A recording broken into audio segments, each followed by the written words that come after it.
Citoyennes, citoyens, bonjour à tous, Angersoft aux commandes. Je viens de faire l'acquisition par le biais de l'Electronic Access d'un Cutlass Black, donc je me suis dit pourquoi pas vous en faire profiter. Parce que, contrairement à ce que je pensais avant d'accéder à mon hangar, le Cutlass est quand même assez volumineux. Je l'imaginais beaucoup plus petit que ça en fait. Euh, on est parti, hein. Donc le Cutlass Black, vaisseau orienté patrouille militaire, donc plutôt orienté clairement combat, avec deux mitrailleuses de taille 3, euh, un canon monté sur du gimbal, donc qui est mobile, de taille 2. On a la fameuse tourelle qui peut être contrôlée par un joueur. Donc le Cutlass Black, c'est un vaisseau en équipage optimal de 3 personnes, qui peut aussi accueillir de façon stable, on va dire, deux personnes supplémentaires par le biais des sièges qui sont présents dans la partie arrière du vaisseau. Donc c'est parti. Je vous propose de rentrer. On va passer par l'arrière puisque c'est le plus simple. Je vous montrerai aussi l'autre entrée tout à l'heure. Alors hop, c'est parti. C'est mon premier vaisseau perso en multiplace. Pour l'instant, c'était le sabre et l'Avenger que j'avais principalement testé. Le sabre que vous avez pu voir devant qui mesure à peu près la moitié de celui-ci. Le Cutlass Black qui fait 29 mètres. Donc on n'est pas sur la même taille de vaisseau. Alors du coup, voilà, on entre dans le vaisseau par l'arrière. On a une grande pièce, enfin on va dire qui est déjà bien raisonnable pour un équipage de 3 personnes. Des lits à droite et à gauche. Étrangement des toilettes qui me semblent un petit peu posées à l'arrache et qui donnent pas beaucoup d'intimité, on va dire. Mais soit, pourquoi pas, hein. Même les soldats ont droit à leur moment de repos.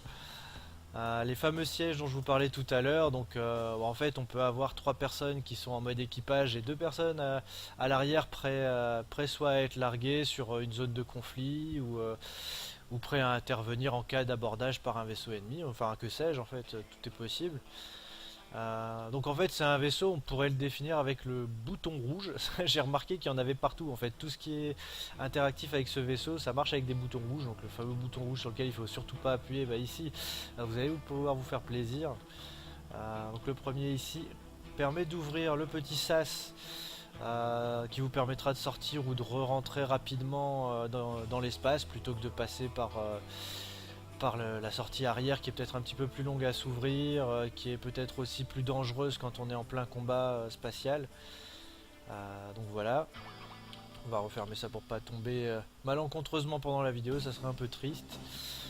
Alors ensuite, je vais vous montrer tout de suite le petit bijou ici.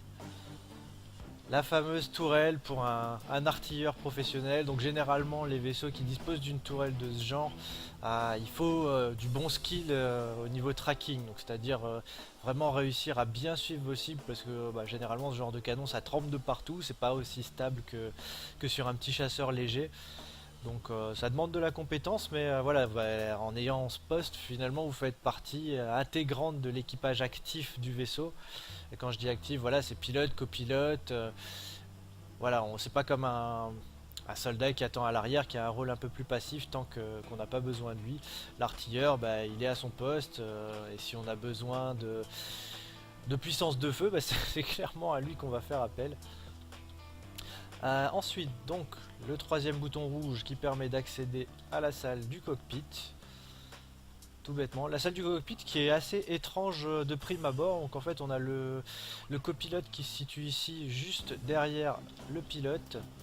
Donc l'espace est très très serré, les sièges sont serrés à gauche, donc ce côté un peu excentré peut paraître bizarre. Mais en fait, quand on se positionne dans le siège du pilote, on se retrouve centré en fait. On a le siège qui vient s'initialiser et qui se centre par rapport au vaisseau. Du coup, on retrouve plus facilement ses repères, voilà, tranquillement avec l'installation qui se déplie. Hop. Bon, sur le siège copilote, je vais pas m'amuser à monter dedans pour l'animation. Il n'y a pas grande particularité, on va dire. C'est tout ce qu'il y a de plus standard. Euh, Ensuite, donc le nouveau bouton rouge ici qui va permettre de sortir sur cette fois-ci par l'aile. C'est un peu on va dire l'entrée plus standard que la grande entrée de derrière, puisqu'ici en fait on a une échelle qui sort en même temps. Hop, si je trouve le use. Et voilà, donc la petite échelle qui permet là ici de monter, de descendre en passant par l'aile. Si on veut accéder peut-être plus rapidement au cockpit sans s'embêter à devoir déplier une rampe à l'arrière qui est assez longue à se mettre en place.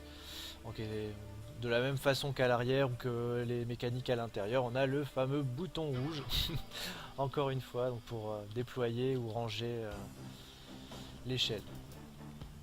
Donc voilà, vidéo qui va pas s'éterniser beaucoup plus que ça. C'était simplement pour faire un petit tour du propriétaire parce que bon, le vaisseau d'extérieur, c'est pas le vaisseau le plus sexy de la planète, mais il a son look. Il a un look assez brut de pomme, de toute façon, un peu comme tous les vaisseaux de Drake Interplanetary qui sont généralement très appréciés, comme on dit, des pirates, parce que bah, c'est pas des vaisseaux encore trop chers. C'est pas des vaisseaux de finition. Clairement, on est dans du bourrin, dans du grossier, mais de l'efficace en fait. C'est ça qu'on recherche avec ces vaisseaux-là. C'est des vaisseaux qui rentrent dedans en fait. C'est des vaisseaux de front. C'est pas un Cutlass Black, ça restera pas gentiment à l'arrière, en espérant pas se prendre de balles, etc. C'est un vaisseau que vous allez trouver dans les premières lignes. Généralement, je pense que lors de batailles spatiales, ça m'étonnerait pas de voir chez les pirates des flottes de plusieurs Cutlass. Alors le Blue, le Black passeront très bien, le Red un petit peu moins puisque lui il est clairement pas fait pour le combat, il est beaucoup moins équipé pour le combat que les deux autres. Euh, mais voilà, donc Drake Interplanetary avec le Cutlass Black, c'est encore une fois un vaisseau très rentre dedans, très sauvage on va dire. Et mais qui a son charme. Je trouve qu'il est très sympa. Ça change un petit peu de ce qu'on retrouve beaucoup chez Aegis, tout ce qui est bah, apparence très avion de chasse. Hein. On prend le Sabre qui est juste à côté, justement, comme le Avenger, comme le Vanguard. Tout cela, en fait, a vraiment enfin, c'est une grande inspiration avion de chasse quoi, par tous les ports du design. Alors qu'ici, avec Drake, généralement, déjà, ça s'éloigne beaucoup plus des standards de l'aviation en général. Donc voilà, bah, j'espère en tout cas que ce petit tour d'horizon vous aura plu, même si c'est vrai que des vidéos de ce type on en trouve pas mal, mais pour le coup, bah, c'était ma première acquisition multiplace. J'ai eu le petit coup de cœur parce que c'est le genre de vaisseau sur lequel on s'imagine assez facilement monter à bord avec des potes et à s'organiser déjà ses premières sorties dans l'espace avec chacun son poste finalement puisque pilote, copilote et puis artilleur, il y a déjà de quoi bien s'amuser. En tout cas, ben, je vous laisse ici. Si vous avez apprécié la vidéo, n'hésitez pas à vous abonner et puis sinon je vous dis à très bientôt dans d'autres vidéos. Salut!